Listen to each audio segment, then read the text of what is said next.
Möchte noch mal sagen, dass das Fahrzeug auf jeden Fall bei uns immer eine All-Inklusiv-Ausstattung hat. Wir haben also immer dabei die Markise, wir haben immer dabei den Radträger, wir haben immer dabei die Solaranlage, wir haben immer dabei die vollautomatische Sattanlage mit dem TV und wir haben immer dabei die Fahrerhausklimaanlage, elektrisch verstellbare Spiegel, 140 PS, Euro 6D Temp und die das Navigationsgerät mit Radio und Rückfahrkamera.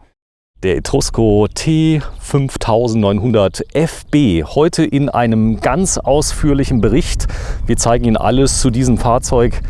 Ja, Sie können gespannt sein, denn das Preis-Leistungs-Verhältnis von Etrusco ist bekanntlicherweise hervorragend. Ein Fahrzeug aus dem Hymer-Konzern Etrusco. Grüß dich, Jürgen Jung. Ja, hallo Sven, guten Tag. Ja, und hier ist Hogur. Grüß dich mal, stell dich mal vor. Hi, servus, ich bin Hogur Ortag, bin 26 Jahre alt und seit knapp einem halben Jahr im Team vom Jürgen Jung. Ja, du bist neu dabei, du musst jetzt auch vor die Kamera, denn wir stellen noch heute ein ganz tolles Fahrzeug vor, der 5900, nicht zu groß, nicht zu klein.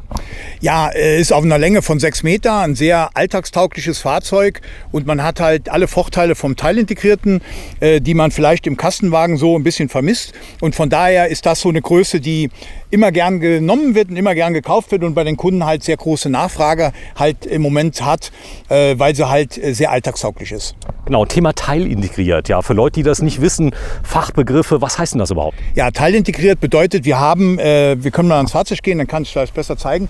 Wir haben ein Fahrgestell, was im Prinzip bis hier geht, das Fahrerhaus plus ein Chassisaufbau mit der Hinterachse.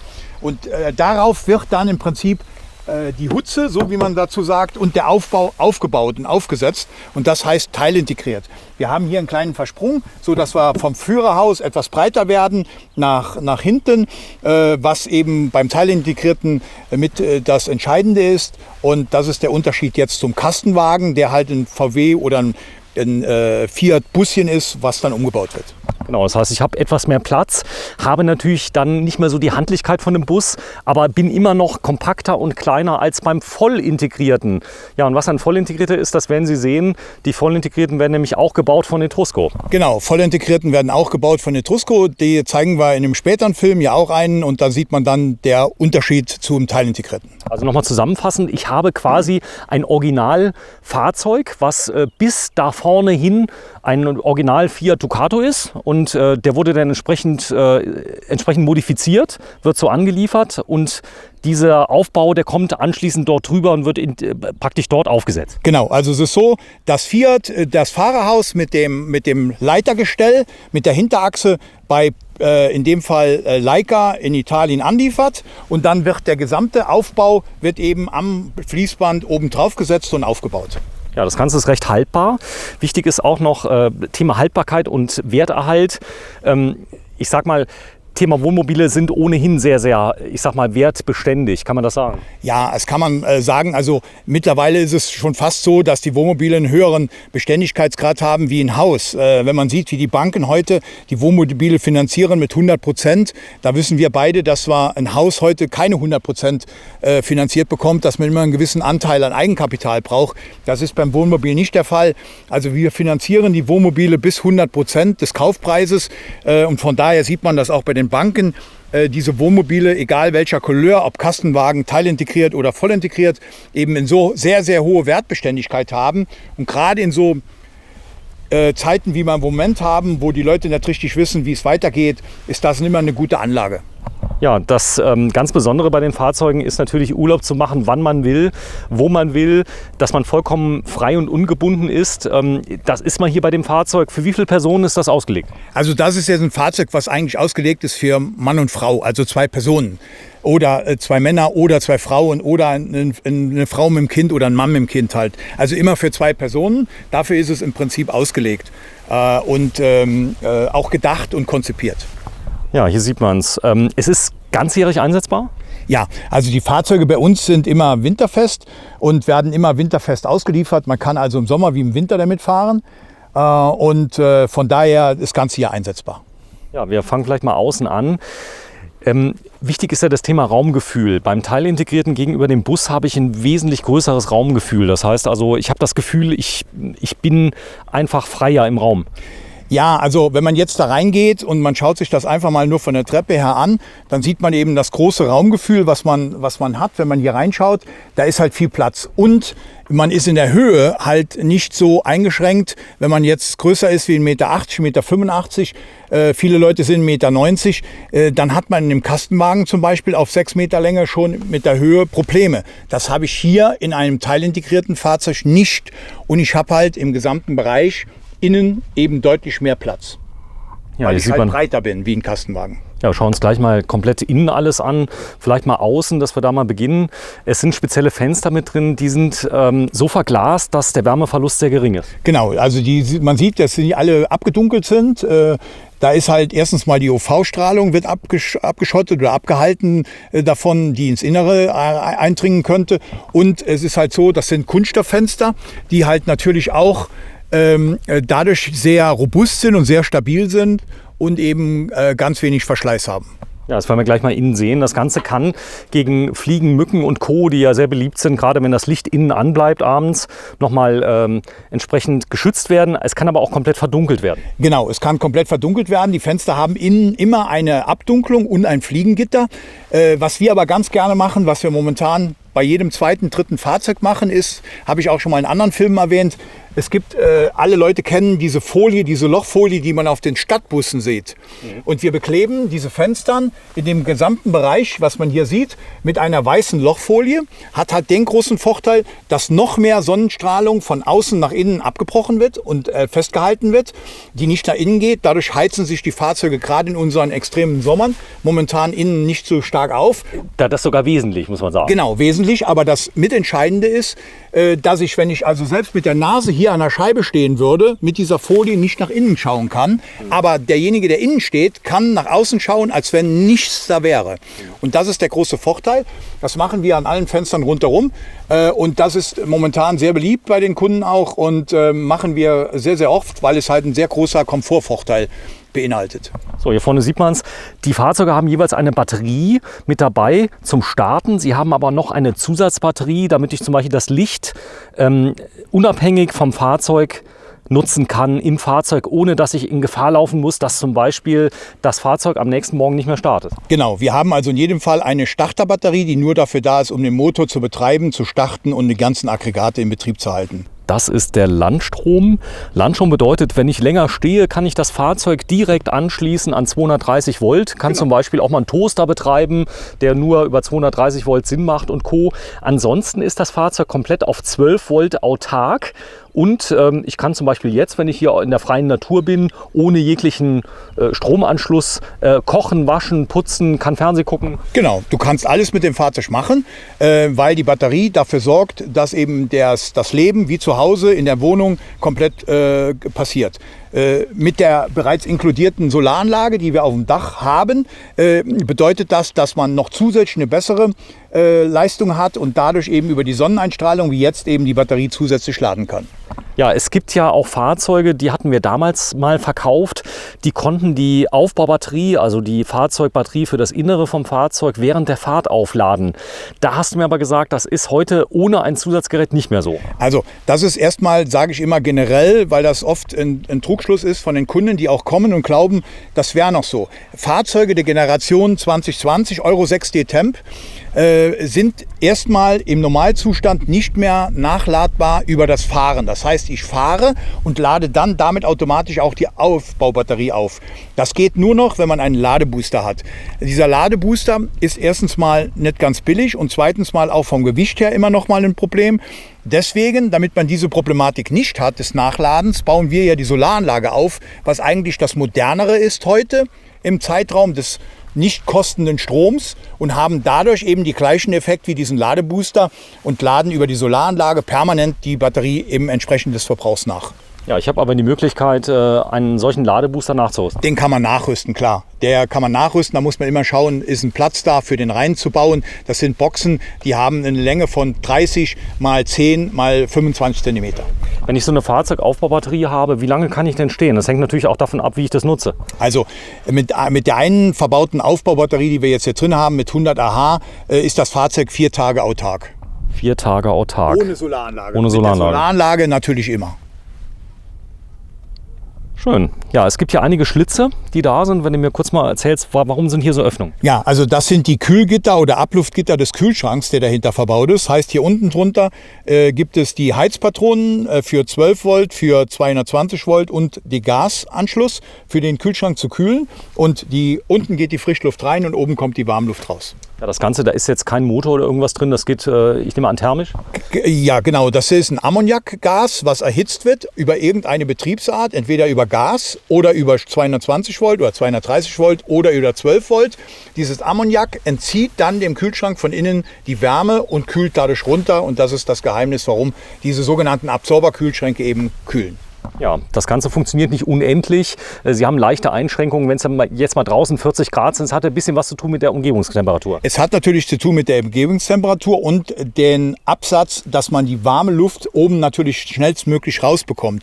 Deswegen, wenn man so Extremtemperaturen hat wie letztes Jahr mit 40 Grad, haben wir ganz oft hier oben noch einen zusätzlichen elektronisch gesteuerten Doppellüfter dahinter gebaut, dass da eben extrem schnell die warme Luft rausgeblasen wurde und dann hat man trotzdem eine Kühlung im Gefrierfach von minus 15 Grad und im Kühlschrank bekommt man immer noch runter auf 5 Grad, 4 Grad plus. Ja, kommen wir mal auf die Ausstattung der Reifen an. Wenn so ein Fahrzeug kommt und man kann es ganzjährig nutzen, wie wird denn das Fahrzeug ausgeliefert, mit welchen Reifen? Also das Fahrzeug wird jetzt ausgeliefert mit Sommerreifen im Prinzip. Die kann man aber auch bestellen oder bekommen mit Wetterreifen, also Ganzjahresreifen. Wir bestellen die im Moment nur mit den Sommerreifen aus dem Grund, weil es eine Änderung gibt in der Gesetzlage, was die Allwetterreifen angeht. Und von daher rüsten wir die dann, wenn der Kunde das möchte, auf Allwetterreifen um. Aber vom Werk her kommen sie erstmal mit Sommerreifen. Ja, vielleicht ergänzend dazu, die Reifen sind sehr günstig, weil wir sprechen ja von dem beliebtesten Transportermodell, Kleintransporter in Europa. Und gerade diese Reifengröße, wie sie hier gerade montiert ist, ist eine absolut gängige Größe. Ja, ist eine absolut gängige Größe. Die liegen, also ich sag mal, der Reifen so um die 80 € plus Montage in dem Fall. Also das ist... hält sich in Grenzen. Hält sich in Grenzen, genau. Ja. 2,3 Liter, stimmt das? Ist das der Hubraum? 2,3 Liter Hubraum, 140 PS, Euro 6 D-Temp in dem Fall, genau. Ist das ausreichend? Ja, also da werde ich ganz oft gefragt, muss ich denn nicht 160 PS haben? Ich sage immer den Leuten, also Fahrzeuge, die wir bestellen, die ich für den Vorrat habe, hat das Schaltgetriebe immer 140 PS und wenn man Automatikgetriebe hat, immer 160 PS. Warum? Der neue Euro 6 D-Temp Motor ist viel agiler wie der Motor der alten Generation aus dem Jahr 2019, der mit 130 PS. Deswegen kommt man mit den 140 PS im Prinzip gut hin. Man kann PKWs überholen, man kann LKWs überholen, man kann am Berg hochfahren ohne Probleme und überholen. Und er ist also vom Dieselverbrauch auch extrem günstig. Man fährt immer zwischen 8 und 10 Liter, wenn man halbwegs anständig fährt. Und von daher macht das vollkommen Sinn, die Fahrzeuge mit 140 PS auch zu nehmen.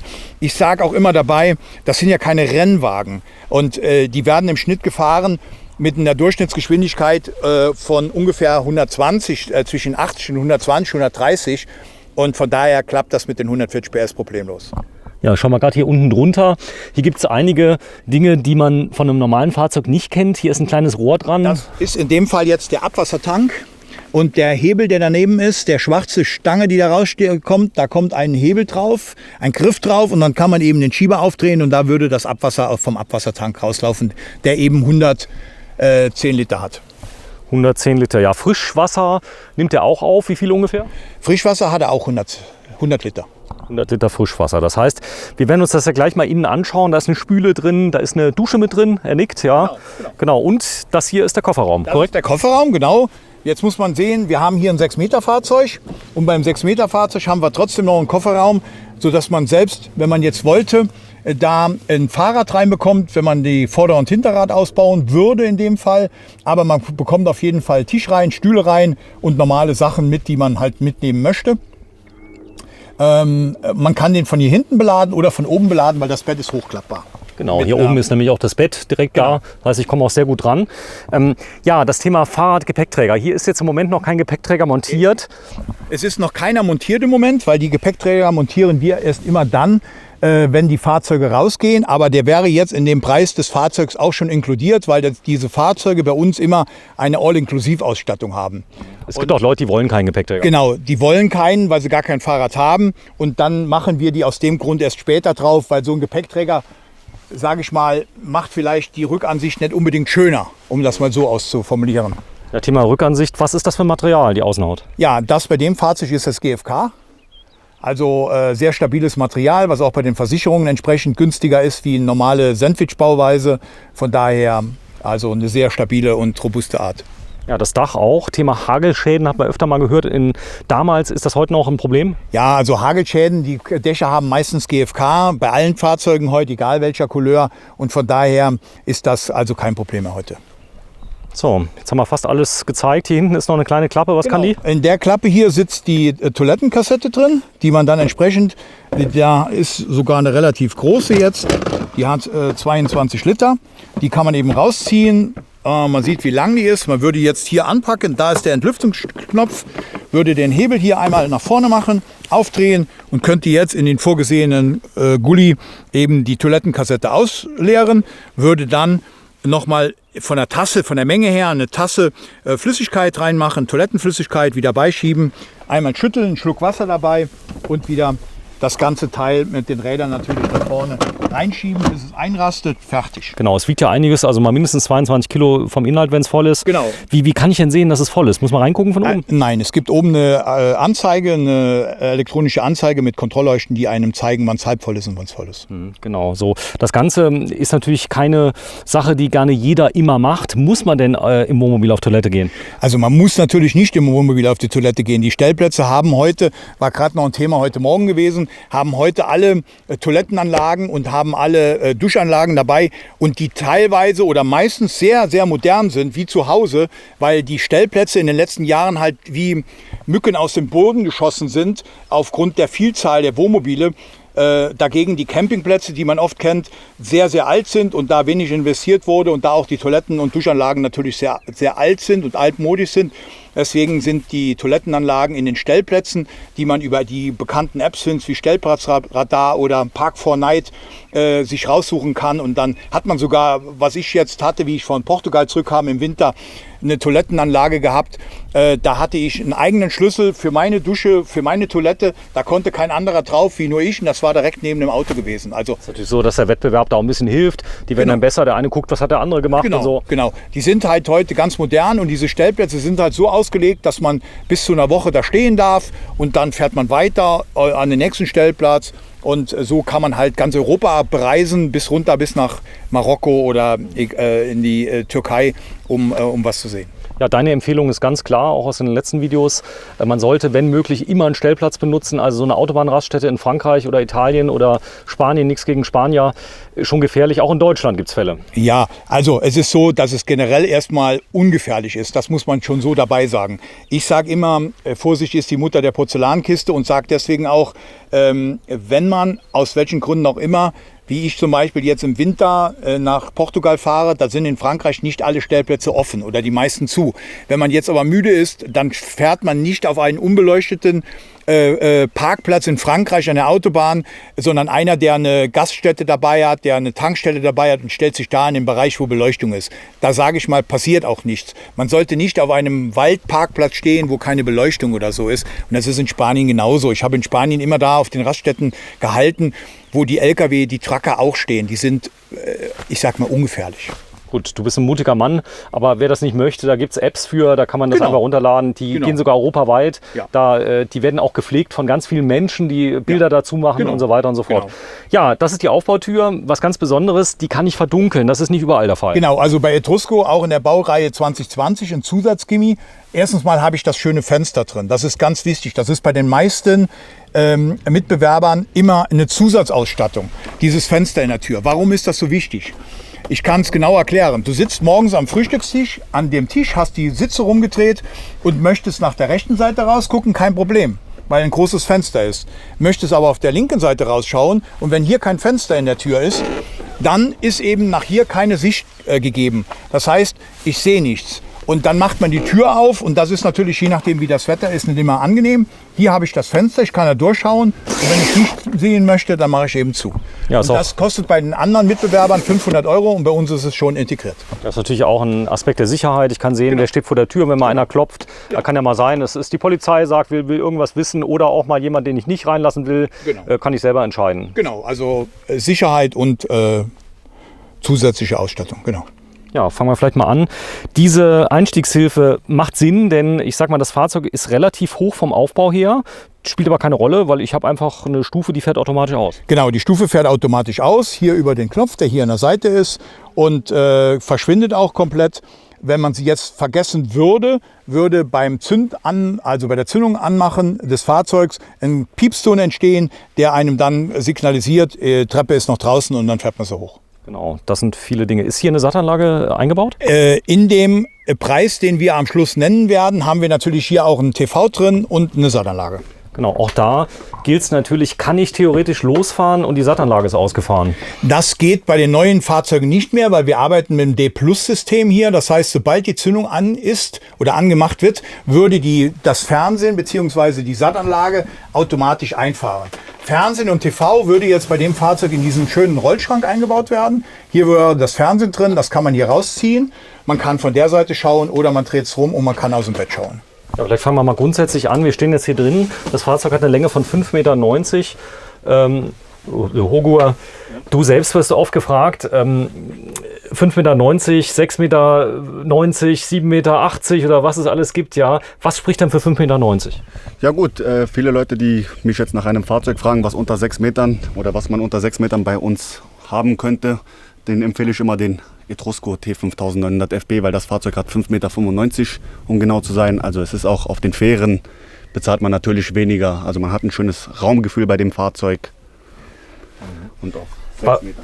Also was mir unglaublich auffällt, Jürgen, das ist das Raumgefühl grundsätzlich. Wir haben so oft drüber gesprochen. Ich gehe mal gerade einen Schritt zurück. Wir haben 5,90 Meter Länge. Genau. Das ist gerade mal 1 Meter länger als mein VW-Bus. Genau. Aber du hast schon das Gefühl, da ist niemand sich gegenseitig im Weg. Ja, erstens das und du siehst, wir beide sind nicht die Kleinsten. Ich habe jetzt mal einen Zollstock mitgenommen. Also das ist ja oft das Problem. Die jungen Leute sind heute größer wie wir beide. Und wenn man das jetzt mal sieht, ich bin 1,81, jetzt kannst du sehen, du bist größer noch wie ich. 13 ungefähr. Ja, also 13 Zentimeter. Das heißt, wir sind bei über 1,90, ohne dass man den Kopf einziehen muss. Und das Bett gibt es auch her, weil es von der Länge her sehr lang ist, 2 Meter. Und von daher ist das ein Fahrzeug, was immer gerne genommen wird, wenn ich sage, ich bin groß, ich will was Kompaktes haben und ich will ein Raumgefühl haben. Und das habe ich eben in diesem Fahrzeug hier immer gegeben. Ja, hier sieht man, das ist Platz für 2 Personen. Die müssen sich aber schon ein bisschen lieb haben, oder? Ja gut, das ist ein Bett zum Kuscheln, das ist natürlich vollkommen klar. Aber die Fahrzeuge, da hat sich bei mir wissentlich noch nie einer jetzt drüber ausgelassen, dass es da zu eng ist. Weil wir haben da in dem oberen Bereich immer 1,40 Meter. Das ist so wie in einem französischen Bett, die sind auch 1,40 Meter, wenn ich nach Paris oder irgendwo in Frankreich hingehe. Das Ganze sieht aus wie in einer Luxusklasse bei einer teuren Airline. So ist es auch, ich sag mal, mit gestepptem Leder, was hinten dran ist am Kopfteil. Das Kopfteil ist mit gestepptem Leder, natürlich Toskana-mäßig gemacht. Wir haben hier eben die Leseleuchten, wir haben die Schränke mit Softclaw, wir haben immer Einlageböden in den Schränken drin. Das ist auch bei meisten Mitbewerbern immer Zusatzausstattung. Ich kann die jetzt zumachen. Die gehen automatisch runter und schließen auch zu. Ohne dass man viel hört. Also die Qualität bei diesen Fahrzeugen, die aus Italien kommen, gerade speziell von Leica. Ich habe das in vielen Filmen schon gesagt. Leica ist für mich eine der besten Marken, weil sie sehr deutsch orientiert sind. Das ganze Werk wird von Deutschen im Prinzip geleitet. Und wenn man sich diese Spaltmaße hier anschaut, was mir zum Beispiel als Techniker sehr oft auffällt, die sind überall gleich. Egal welchen Schrank ich mir anschaue. Und wenn man da genau schaut bei anderen Herstellern, da sieht man, dass diese Spaltmaße halt deutlich unterschiedlich sind. Da gibt es halt dann die feinen Unterschiede in der Qualität und in der Genauigkeit des Bauens. Ja, schön ist auch, das ist natürlich jetzt Geschmackssache, ist die Farbe der Inneneinrichtung. Das Ganze ist so ein bisschen mediterran, so im Prinzip Kaffeehausmäßig. Genau, also es ist mal ein anderer Look wie alle anderen. Das ist schon mal das Erste. Es ist sehr modern gehalten. Es ist aber so, wenn man heute in die Einkaufszentren geht, wo Möbel verkauft werden für Wohnzimmerausstattung, für Esszimerausstattung, findet man genau diese Ausstattung mit diesen Farbtönen genau 1:1. Wir haben mal einen Test gemacht und haben auf einem Werbeplakat diese Bilder hier in Bilder von einem Möbelhaus integriert. Und keiner ist aufgefallen, dass das Mobiliar eines Wohnmobils war, weil es genau das gleiche war wie das, was heute für das Zuhause auf Steinen gekauft wird. Ja, und hier ist integriert eine Küche. Genau. Wir haben jetzt hier die Küche mit dem 3-Flammenkocher. Der 3-Flammenkocher ist auch so gemacht, dass ich hier zumindest mal 2 große Töpfe drauf bekomme und einen kleinen. Oft ist das so, dass das eben nicht der Fall ist. Aber nur hier einen drauf. Kriegt nur einen drauf, genau. Oder 2 winzige. Oder 2 kleine, genau. Und das ist mal hier schon mal gemacht. Dann auch das Spülbecken. Wir haben ein echt, kein Plastik, sondern richtige Metall Wasserhähne. Wir haben diesen Spritzschutz hier, der an der Seite angebracht ist. Von daher ist das schon von der Ausstattung her wieder sehr, sehr schön gemacht und sehr elegant gemacht auch wieder. Und auch wieder einzigartig jetzt bei den Etruskos, diese Leiste, die es gibt in jedem Fahrzeug, ist serienmäßig drin. Und man kann das hier ersetzen, zum Beispiel durch eine Papierrolle, also Zeberwischen weg auf Deutsch, oder durch einen Kapselhalter für die Kaffeemaschine oder durch anderes. Andere müssen dann hier Löcher schrauben, bohren, damit sie das Tüchelchen aufhängen können. Hier kann man bis zu 10 reinmachen, ohne Probleme, um da was aufzuhängen. Ja, auch das Thema Abluft ist vielen ja wichtig. Ich kann natürlich die Tür auflassen, aber das Fenster ist genau an der richtigen Position. Genau, ich kann das Fenster eben ganz normal öffnen. Und kann entsprechend hier auch das Fenster eben ausstellen. Das rastet ein und habe es so offen und so geht die Abluft raus. Jetzt haben wir ein Gebiet, wo wir dunkel haben wollen, dann machen wir zu oder wir ziehen runter und du siehst, das hat automatisch auch eingeklappt jetzt schon, das Fliegengitter. Wenn ich das jetzt nicht möchte, mache ich das hier wieder lose und dann geht das wieder hoch. Ja, vorne ist der Kühlschrank. Da stellt sich ja vielen die Frage, muss ich jetzt ein Techniker sein? Du selbst bist Elektromeister. Muss ich studiert haben, um so einen Kühlschrank zu bedienen? Nein, die Kühlschränke sind also ganz einfach. Das sind bei uns immer Automatik-Kühlschränke. Hier ist der Knopf zum Anmachen und dann gibt es hier einen Wahlknopf. Und wenn man auf Automatik stehen hat, nimmt er sich diese Betriebsart, die er findet. Entweder Gas, 230 Volt oder 12 Volt. Genau, hier sind Gasflaschen mit drin, 11 Kilo. Ja, also 2x11 Kilo ist möglich. Beim Fahrzeug selbst sind natürlich keine Gasflaschen im Preis enthalten. Aber 2x11 Kilo Gasflaschen kann man reinstellen oder Flaschen, die auch nachbefüllt werden können. Ich bekomme immer die Frage, ja, kann ich ein Fahrzeug haben mit einer Dieselheizung? Dazu möchte ich schon mal was sagen. Dieselheizungen sind immer für mich Stinker. Wenn man schon mal so einen neben sich stehen gehabt hat, dann weiß man, wenn die an sind, wie die riechen, das ist nicht angenehm und das ist nicht gesund. Ja, warum, fragt man dann, warum unbedingt Dieselheizung? Ja, es gibt ja im Ausland das Problem mit Gas.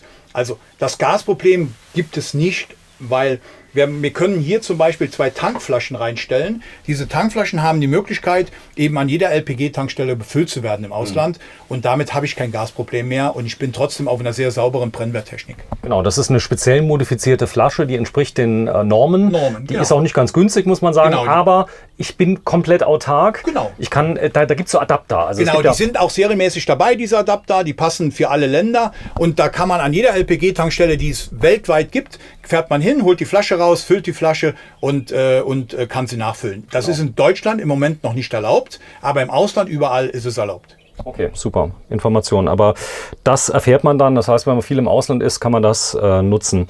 Aber auch an die Frauen hat Etrusco gedacht. Ja, ich meine, die Männer brauchen natürlich auch einen Spiegel, aber ein Spiegel, der, ich sag mal, so hoch ist, der hat den Vorteil, dass man sich komplett drin sehen kann. Und das ist vielleicht nicht das Schlechteste beim Rausgehen. Nein, ist auf jeden Fall wichtig, dass man einen Spiegel hat, weil das wird oft vermisst und der ist auch serienmäßig so drin.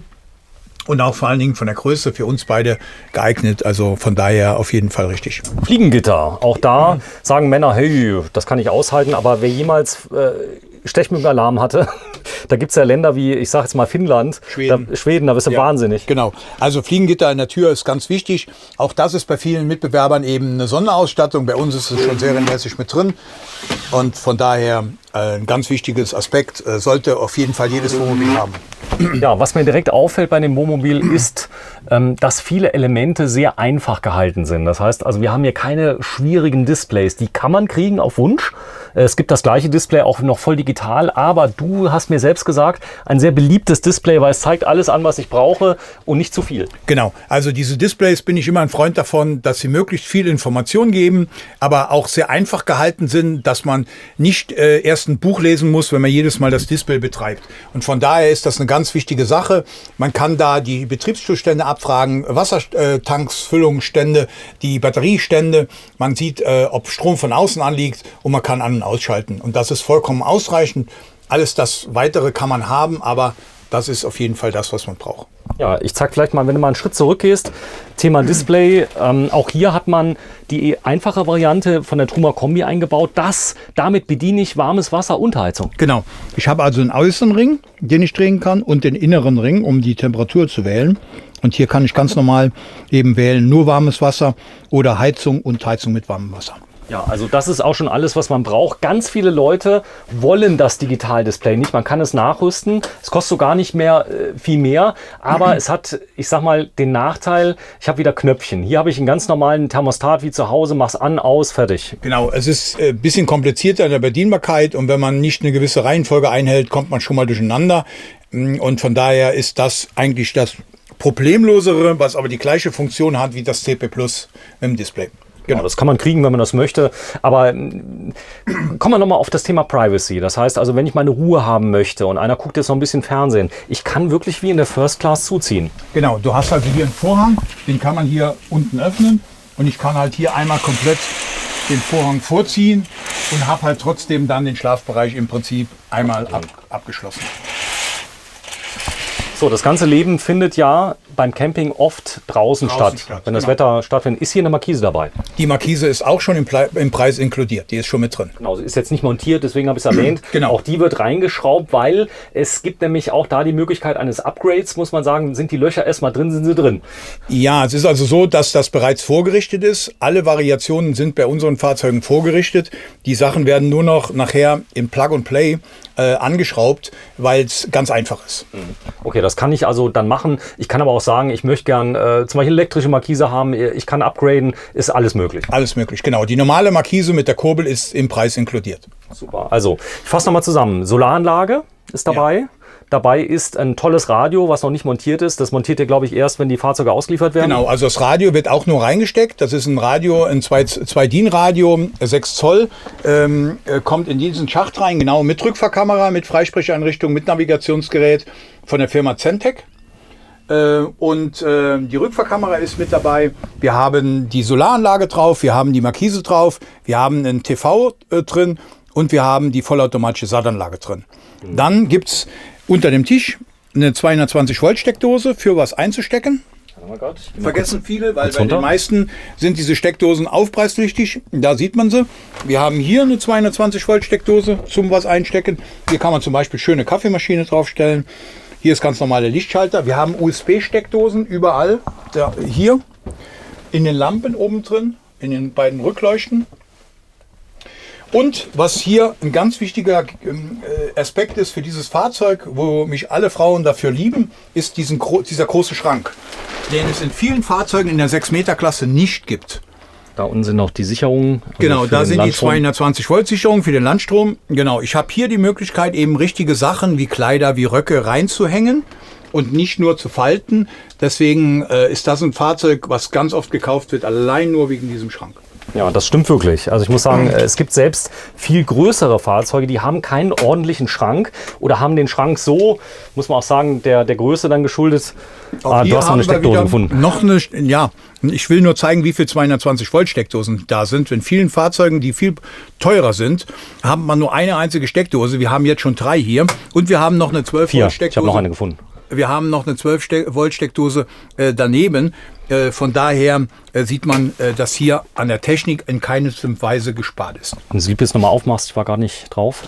Die 12 Volt Steckdose, da kann ich dann einen Zigarettenentzünderstecker reinmachen, kann auch einen 230 Volt Adapter ranmachen. Wenn ich mein Gerät kurzfristig mal mit 100 Watt betreiben muss, da gibt es so kleine transportable Geräte, genau. Da kannst du aber auch beraten. Genau, das könnte man da reinstecken. Wir machen ganz oft in die Fahrzeuge aber richtige Inverter rein, mit einer Dauerleistung von 2000 Watt, einer Spitzenleistung von 4000 Watt. Und dann hat man eben die Möglichkeit, auch eine richtige Kaffeemaschine zu betreiben oder sonst. Die aber auch nur ganz kurz dann betrieben wird. Genau. Aber sie funktioniert. Genau. Sie funktioniert. Das ist der Waschraum. Das ist der Waschraum und die Dusche. Also man sieht, das ist ein richtiges Raumbad. Wir haben also hier richtige Möglichkeit, auch wenn man lange Beine hat, auf der Toilette zu sitzen. Das Waschbecken ist natürlich wegklappbar, was jetzt hinter der über der Toilette ist, weil man jetzt den duschen würde in dieser Stellung. Wenn man jetzt auf die Toilette gehen würde, würde man das Waschbecken einmal nach vorne klappen. Wenn du mal kurz reingehst, dass man die Größe mal siehst. Du bist 1 Meter, du bist über 80. 81. Meter 81. So, jetzt würde ich halt das einmal so machen und ich habe trotzdem hier immer noch Höhe. Wir haben vor allen Dingen ein Fenster drin, dass die Feuchtigkeit raus kann und eine richtige Duschkabine auch. Ich gehe jetzt auch noch auf dem Rost, was hier normalerweise rausgenommen würde. Also das heißt, es ging sogar noch 5 cm tiefer. Wenn man das braucht. Also ich kann es auch drin Wir haben hier ein kleines Schränkchen, wo man was wenn du mal kurz reinstellen aufmachst, kann. das Schränkchen. Da mal kurz reingucken, denn das ist vielen Leuten auch wichtig. Ich habe da entsprechend die Medikamente, die kann ich aber auch hier rechts unterbringen. Genau, es gibt hier ein weiterer Schrank, wo man eben die Kosmetiksachen oder alles unterbringen kann. Genau, wir haben eine große Toilette und haben auch im Bad wieder ein entsprechend großer Spiegel, LED-Beleuchtung überall. Hier oben ein kleiner Handtuchhalter. Wenn man geduscht hat, kann man eben hier das Handtuch hängen. Auch das ist eine sehr schöne, feine Sache. Oft überlegt man dann, wo kann man es hinhängen. Hier ist das schon bereits integriert. Ja, auch wichtig ist, man kann gar nicht genug Haken haben. Haken ist entscheidend und ich sehe immer wieder, dass in den neuen Wohnmobilen schon in die Türen mit Schrauben reingedreht werden und festgebohrt wird. Also man sieht, bei unseren Fahrzeugen ist das nicht notwendig, weil eben alles gedacht ist. Sogar die Papierrollenhalter ist hier drin, was bei allen anderen Luxusausstattungen ist, muss man für bezahlen. Auch das ist bereits hier dran. Wenn ich dusche, wie lange kann ich denn am Stück duschen ungefähr? Ja, solange du Wasser hast. Das heißt, wenn du 100 Liter Wasser brauchst, die Duschen sind so ausgelegt, dass 4 Leute hintereinander duschen können bei 100 Liter. Aber man wird aber sparsamer, muss man sagen. Man wird sparsamer. Ich dusche nur in den Fahrzeugen quasi. Von daher sage ich immer, also ich komme so ungefähr 3 Tage aus und dann muss man halt wieder den Tank nachfüllen. Okay, machen wir mal kurz hier vorne, können wir mal gucken. Das ist ganz wichtig, hier kann ich Töpfe und so weiter auch oben reinmachen. Ach, du willst vorher was zeigen. Ich gehe mal kurz auf dich. Das ist das Hochklappbett. Wir hatten es anfangs gezeigt. Da sieht man jetzt unten in den Kofferraum rein. Darunter sitzt die Heizung. Also da sieht man, jetzt kann ich auch den Kofferraum von oben hier was rausgreifen, weil ich da zum Beispiel eine Getränkekiste stehen hätte oder irgendwas noch an Bekleidung stehen hätte, ohne dass ich immer außen rumlaufen muss. Okay. Sehr gut. Hier vorne ist noch ein kleiner Schrank, wenn wir gerade dabei sind. Mach den mal auf. Genau, das ist auch so ein kleiner Kleiderschrank. Da sind eben dann die Böden drin. Da könnte ich auch hängende Sachen, wenn ich die rausnehme. Genau, da könnte man auch was Hängendes reinmachen. Also auch das ist möglich. Ja, und in den oberen Schränken, wo du gerade dran warst, ist immer diese Einlageböden dabei. Ich zeig mal gerade was, Jürgen. 4 Scharniere. 4. 4, genau, für die eine Klappe. Ja. Nee, du hast mir vor 2 Jahren gesagt, ich zeig dir mal was, wir kriegen Etrusco. Ja. Und das ist so gut für das Geld, da kaufst du nichts mehr anderes, hast du zu mir gesagt. Ja. Jetzt ist 2 Jahre rum. Bist du immer noch der Meinung? Ja, also ich bin immer noch der Meinung, die Fahrzeuge sind auf jeden Fall sehr, sehr gut, im Preis-Leistungs-Verhältnis noch besser. Und wir brauchen uns vor keinen Mitbewerbern zu verstecken, weil alles das, was wir zeigen, ist bei uns Standardausstattung und da bezahlt man bei anderen viel, viel Geld dafür. Ja, viele Fenster. Wenn jetzt einer eine Klimaanlage haben möchte, ist ja immer das Thema Gewicht ein großes Thema. Zuladung. Bei diesem Fahrzeug 5,9 Meter Länge. Was ist denn realistisch an Zuladung, wenn schon 2 Personen drin sind? Also wir haben immer noch eine Zuladung von 480 Kilo bei dem Fahrzeug. Wenn jetzt eine Klimaanlage drauf käme, muss man ungefähr 60 Kilo wegrechnen. Die Klimaanlage, die geht dann nur mit 230 Volt. Das heißt, da brauche ich Landstrom. Genau, da muss man immer Landstrom haben, weil die hat auch eine kleine Heizvorrichtung drin. Man könnte mit der auch in der Übergangszeit heizen. Und ich sage immer, die Klimaanlage wäre auch dafür da, um gegebenenfalls Dunst abzusaugen, wenn man hier kocht und man hätte die Fenster und so zu. Gut. Ja, da kommen wir mal auf die Sitzgruppe zu sprechen. Erstmal vielleicht der Boden. Wir haben so eine Schiffsbodenoptik, die sieht toll aus. Die ist unglaublich strapazierfähig. Das heißt, die kann ich richtig nass wischen. Genau, das ist also Vinyl. Heißt also hoch druckbeständig. Hier kann man den Hammer runterfallen lassen, hier kann eine Schere runterfallen. Hier kann alles runterfallen, ohne dass man da eine Beschädigung hat. Und vor allen Dingen die Feuchtigkeitsbeständigkeit ist halt sehr, sehr hoch. Man kann halt nass drin wischen oder aussaugen oder. Und das ist also alles problemlos möglich. Ja, es gibt ja viele Leute, die haben so einen kleinen Staubsauger dabei, genau. Akku. Das ist, glaube ich, sehr empfehlenswert, wenn man es ein bisschen sauber haben möchte, weil es kommen ja immer mal Steinchen oder sowas rein. Du zeigst gerade mal die Sitze. Das Thema Drehen, es gibt ja Drehschemel, da musst du wirklich studiert haben, um die zu drehen. Ist das hier so? Nein, du hast gesehen, das ist dieser Hebel hier an der Seite.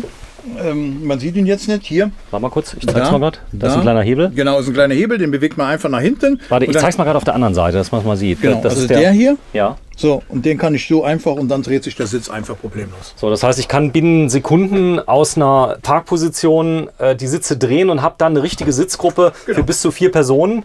Genau, also das Fahrzeug wäre auch für 4 Personen zugelassen. Das heißt, man könnte also jederzeit 2 Personen noch mitnehmen, die eben mitfahren, die aber hier drin natürlich nicht schlafen könnten. Machen Familien oft, wo die der Erwachsene oder Kinder haben, die kommen, nehmen dann das Zelt mit und schlafen dann eben entsprechend im Zelt. Das könnte sein, ich besuche zum Beispiel die Verwandten, da haben die kein Zimmer mehr frei. Genau. Wie ist denn das überhaupt? Darf ich denn vor der Tür stehen bei Verwandten?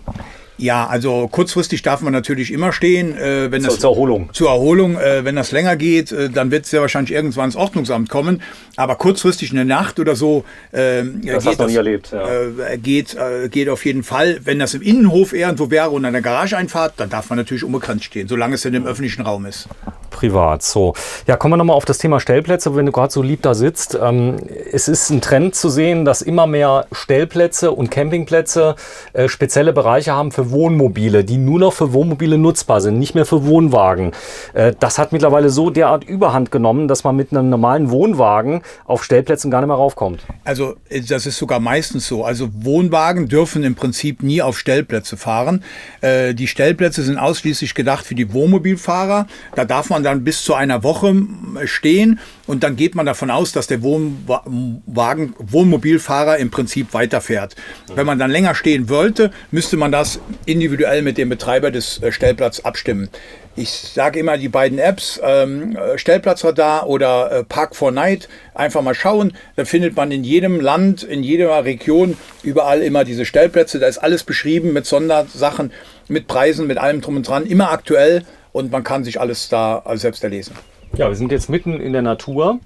Du sitzt jetzt gerade hier. Das Raumgefühl, das Licht ist unter anderem, ich sag mal maßgeblich, dass wir ein ganz großes Fenster haben. Dort ist sogar schon diese Lochfolie, von der du eben gesprochen hast, montiert. Wenn man jetzt mit der Kamera sieht, ich muss schon sehr nah rangehen, dass man es überhaupt sieht, aber der Effekt ist einfach da. Ich kann nach oben gucken, hab's richtig hell und die Wärme bleibt draußen. Genau. Das ist dafür da, so dass die Sonneneinstrahlung möglichst abgewandt wird und eben viel Licht reinkommt, aber die Wärme ist nicht so da, wie wenn da keine Beklebung wäre. Ich kann auch hier komplett verdunkeln, zeig mal bitte. Genau. Aufmachen kann ich auch zum Lüften? Genau, also ich kann hier verdunkeln und ich habe halt hier die Möglichkeit, auch das Fenster ganz normal über die Seitenteile hier zu öffnen. Man muss halt immer nur dran denken, während der Fahrt entsprechend wieder zu schließen. Das lernt man. Also es gibt beim Fliegen ja so eine Checkliste, das empfiehlst du ja vielen, sich eine kleine Checkliste zu machen vor der Abfahrt. Denn es gibt so ein paar Sachen, was man alles denkt. Das ist der Gartenschlauch da und so weiter. Und die kann ich dann da hinhängen. Genau, die könnte man hier hinhängen, gerade das erste Mal, wenn man neu Besitzer ist vom Wohnmobil. Einfach hier, was muss man beachten, wenn man losfährt, damit man wirklich an alles gedacht hat und dann passiert auch nichts. Also ich kann aus eigener Erfahrung sagen, machen Sie sich wirklich eine kleine Checkliste, denn das meiste kommt in der Hektik, man will schnell wegfahren und dann hat man vielleicht eine Klappe nicht zugemacht an der Seite. Ja. Und das ist besonders schlimm, dann fällt nämlich alles raus in der Umstellung. Genau. Also das sind so die Sachen, die dann im Tagesalltag schnell, man will weg und dann hat man was vergessen oder was nicht richtig reingestellt. Eine Tür nicht richtig zu, man fährt um die erste Kurve und die Sachen kommen raus und fallen auf die Tischplatte. Checkliste machen. Also das sind einfach nur ein paar Schritte, da sollte man sich auch nicht zu fein sein. Ich kann das selbst Piloten Pflicht arbeiten mit einer Checkliste, sonst würden kein Flugzeug heute fliegen, von daher ist das eine sehr wichtige Sache. So, sei so lieb, wenn du mit dem Fahrersitz auch mal drehst, dass man mal sieht, wie viel Platz man hier hat. Ich gehe mal gerade ein Stück zurück. Wir sind in einem 5,90 Meter Wohnmobil. Ich kann es ja kaum glauben. Das heißt, also ganz oft ist es ja so, jetzt liegt hier einer, zum Beispiel hier, und der liest ein Buch und so weiter, der kann den hier zumachen oder auch nicht, der kann hier das Fenster öffnen. Dann kannst du da vorne sitzen, kannst dich ein bisschen entkoppeln. Das ist ja auch so, dass ich meine, man muss ja nicht immer aufeinander liegen. Ich kann aber dann auch, ich sag mal sogar den Tisch, den ich ja jeweils nutze, den kann ich mir so zurechtschieben, dass er perfekt für mich ist, so dass ich zum Beispiel auf kurzen Fahrten hier auf der Bank sitzen kann. Genau, also man kann eben hier so machen, hinten über diese Schiene kann ich den Tisch so verstellen, dass ich im Prinzip einen Tisch habe, dass ich beim Fahren auf dem Sitz sitze und ich kann ihn wieder zurückschieben, wenn ich eben nur auf dem Pilotensitzen hier vorne sitze, so dass der Tisch immer in jeder Position am besten passt. Was ganz oft bei diesen Fahrzeugen gemacht wird, ist, wenn 2 Personen damit fahren, was ja die Regel ist, der eine liest hinten am Bett, der zweite schaut hier vorne Fernsehen, man steckt sich einen Bluetooth-Clip vorne ins Fernsehen rein, hat einen Kopfhörer hier auf dem Kopf und kann ganz normal Fernsehen gucken, ohne dass der andere gestört wird, wenn er liest. Ja, ist ja auch wichtig, dass man sich vielleicht ein bisschen aus dem Weg gehen kann mal. Also wenn der eine zum Beispiel das Hobby hat, der eine fährt gern Mountainbike und der andere, das ist einfach. Da gehe ich raus, habe mein Mountainbike. Aber wenn ich hier zusammen bin, es gibt ja nicht nur schönes Wetter. Nee, es gibt ja auch Zeiten, wo schlechtes Wetter ist und dann muss man auch irgendwie versuchen, aneinander vorbeizukommen. Deswegen ist immer eine gewisse Weitläufigkeit und Größe in so einem Wohnmobil ganz, ganz wichtig. Ja, wir haben eben von einer Aufbau-Klimaanlage gesprochen. Dort wird üblicherweise ein Fenster ersetzt. So ist es oft. Ja. Du hast aber auch sogenannte Kasten-Klimaanlagen, die man nachrüsten kann. Das heißt, die werden eingebaut, die sieht man gar nicht. Genau, die würden in den Kasten reingesetzt werden. In dem Fall jetzt hier unten bei die Heizung. Wobei wir bei diesem Fahrzeug hier meistens die Klimaanlage genau an diese Stelle hier einbauen. Genau hier hin. Sag mal. Hier, genau hier hin. Zusätzlich. Zusätzlich. Weil für mich ist ganz wichtig, diese Feuchtigkeit, die beim Kochen entsteht, möglichst sehr gut und schnell rauszubekommen. Ich lasse die Klimaanlage ganz normal auf Abluftbetrieb laufen und das, was hier nicht rausgeht oder was nicht rausgehen kann, weil es draußen schlechtes Wetter ist und ich habe das Fenster zu, dann habe ich hier eine Dunstabzugshaube und ich lasse die ganze Feuchtigkeit nicht im Fahrzeug drin, sondern habe sie eben draußen, weil so ein Fahrzeug ist nichts anderes wie das Schlafzimmer. Wenn du da morgens die Fenster nicht aufmachst, hast du die Fenster beschlagen, weil wir dunsten alle aus in der Nacht. Das ist halt das Wichtige. Ja, Thema Fahrerklimaanlage, ist es heiß, ich fahre nach Spanien, die ist immer drin. Die ist immer integriert, die ist immer im Fahrzeug drin. Auch Tempomat ist drin, 6-Gang-Getriebe ist drin, elektrische Spiegel beheizt sind drin, alles inkludiert. So. Kann ich das Fahrzeug auf Wunsch auch mit Automatik kriegen? Genau, also es gibt das Fahrzeug natürlich auch auf Wunsch mit Automatik. Dann hätte das Fahrzeug allerdings zumindest bei uns immer 160 PS. Weil wenn ich Automatik habe, geht ein bisschen Kraft durch die Automatik verloren und dann ist es für mich halt sinnvoll, dass wir das Fahrzeug dann ein bisschen PS-mäßig aufrüsten und dann hat der 160 PS in dem Fall. Thema Hubstützen, also das ist, damit ich gerade stehe mit allen drum und dran. Ist das hier bei der Fahrzeuggröße nötig? Also bei diesen kleinen Fahrzeugen bis 6 Meter ist es ganz, ganz selten, dass sowas dran gebaut wird. Es wird schon mal dran gebaut von uns, aber es kommt ganz selten vor. Wenn du mir kurz sagst, was das ist? Ja, also es gibt die Hubstützen halt, die man elektrisch betreiben kann über eine Fernbedienung. Die gehen elektrisch runter und gleichen das Fahrzeug dann im Niveau aus, dass es gerade steht und stabilisieren es oder hydraulisch, beides sind möglich. Die eine Version liegt bei 3.000 €, die andere Version liegt bei 6.000 €. Da sieht man schon, Kostenaufwand zum dem kurzen Fahrzeug ist nicht gegeben. So, ich habe Licht mit drin. Was würdest du denn bei dem Fahrzeug mit der Komplettausstattung für Anfänger noch dazu nehmen? Was brauchen wir noch? Brauchen wir eine Kabeltrommel? Also gesetzlich vorgeschrieben ist ja höchstens ein Verlängerungskabel von 20 Metern. Ich würde keine Trommel nehmen, weil die Trommel immer aufgerollt werden muss, weil sonst eine sogenannte Wicklung oder Spuleneffekt entsteht. Und vor allen Dingen ganz wichtig ist, das Kabel muss 2,5 Quadrat haben. Damit auch, wenn 6 Ampere aus der Steckdose kommen, nach 20 Metern noch irgendwas ankommt. Ja, damit die Leistung entsprechend Genau. da ist. Komm, geh noch mal kurz raus. Es ist so schönes Wetter. Machen wir Abmoderation. Wir haben ein teilintegriertes Wohnmobil heute mal relativ detailliert gezeigt. Wir könnten, glaube ich, noch eine Stunde drüber reden, indem wir alles mal auseinandernehmen. Aber es ging ja heute eigentlich mal darum, auch mal so allgemeine Fragen zu klären. Nicht jeder ist ein Profi. Du hast ja ganz oft Anfänger, muss man sagen. Es ist nicht jeder, der schon 3 Wohnmobile hat, oder? Nee, es sind viele, die halt jetzt, oder ich muss anders sagen, der individuelle Urlaub wird umso mehr, glaube ich, ist meine persönliche Meinung, jetzt nach unserer ganzen Problematik, die wir jetzt mit Corona haben, nach dieser Zeit noch mehr werden, wie es vorher war. Für mich ist klar, dass die Welt nach Corona eine andere sein wird wie früher. Und ich bin fest davon überzeugt, dass auch unser Urlaubsverhalten sich komplett ändern wird. Ich denke, dass diese Fliegerei in fremde Ländern sehr stark eingeschränkt wird, weil man Angst hat, dass man sich einstecken kann. Und ich bin der Meinung, dass das Individuelle jetzt noch mehr kommen wird. Ich bin mit so einem Fahrzeug halt in der Lage, in ganz Europa, im ganzen Festland, in Mitteleuropa rumzufahren und habe einen individuellen Urlaub. Ich habe denselben Luxus, als wenn ich im normalen Hotel bin und kann mir das alles so machen, als wenn ich zu Hause bin. Und von daher ist das für mich das, was jetzt nach unserer Krise auf jeden Fall jetzt ganz stark nach vorne kommen wird. Ja, der T5900 FB, ihr vermietet im Moment, muss man sagen, die Vermietung ist nicht zulässig, nur noch für gewerbliche Zwecke. Das ist so, aber ich sag mal, es könnte sein, dass es in Kürze eine Gesetzesänderung gibt, dass Menschen, die ein Fahrzeug besitzen, dass man denen nicht verwehren kann, auf Stellplätze zu fahren. Ja, es ist ja so, also alles das, was an Vermietung angeht zu touristischen Zwecken, ist ja durch das Notstandsgesetz der Bundesregierung verboten worden. Wenn jemand das Wohnmobil nutzt, weil er ein Mechaniker ist, der zum Beispiel Mühlen repariert, der dann durch Deutschland fahren muss aus dienstlichen Zwecken, ist das natürlich erlaubt. Es wird wohl irgendwann das Problem kommen, für den Gesetzgeber zu unterscheiden zwischen demjenigen, der eine Eigentumswohnung hat für 200.000 €, indem er mit seiner Frau lebt, und dem anderen, der eben seine Eigentumswohnung verkauft hat und hat sich dafür ein Wohnmobil gekauft, was 200.000 € kostet. Da gibt es immer mehr. Immer mehr, weil die Leute eben frei sein wollen. Die Leute werden immer älter und möchten dann jetzt nach ihrem Berufsleben eben Europa genießen, Europa sehen. Und der Unterschied ist ja da nicht da, ob der eine in der Wohnung lebt und nimmt die gesetzlichen Vorgaben wahr oder ob er im Wohnmobil lebt und nimmt die gesetzlichen Vorgaben wahr. Und von daher wird es wohl eine Freigabe geben müssen, wo der Gesetzgeber gesagt, der Private, der ein Wohnmobil besitzt als Eigentum, kann ich nicht unterscheiden zwischen demjenigen, der eine Eigentumswohnung besitzt, und beide nehmen aber die gesetzlichen Vorgaben wahr. Ja, und wie das Ganze ausgestaltet wird, das werden wir dann sehen. So ist es. Ja, hier ist er, der Etrusco T5900 FB. FB steht für Festbett. Festbett, genau. Festbett. Genau. Und hier ist Jürgen Jung. Ja, wenn ich das Fahrzeug haben möchte, es gibt unzählige Händler von Etrusco in ganz Deutschland. Man kann es auch bei dir direkt kaufen. Genau, also wir haben im Moment um die 40 Fahrzeuge von Etruscos in allen Variationen da. Möchte noch mal sagen, dass das Fahrzeug auf jeden Fall bei uns immer eine All-Inklusiv-Ausstattung hat. Zähle die auch noch mal gerne auf. Wir haben also immer dabei die Markise, wir haben immer dabei den Radträger, wir haben immer dabei die Solaranlage, wir haben immer dabei die vollautomatische Sattanlage mit dem TV.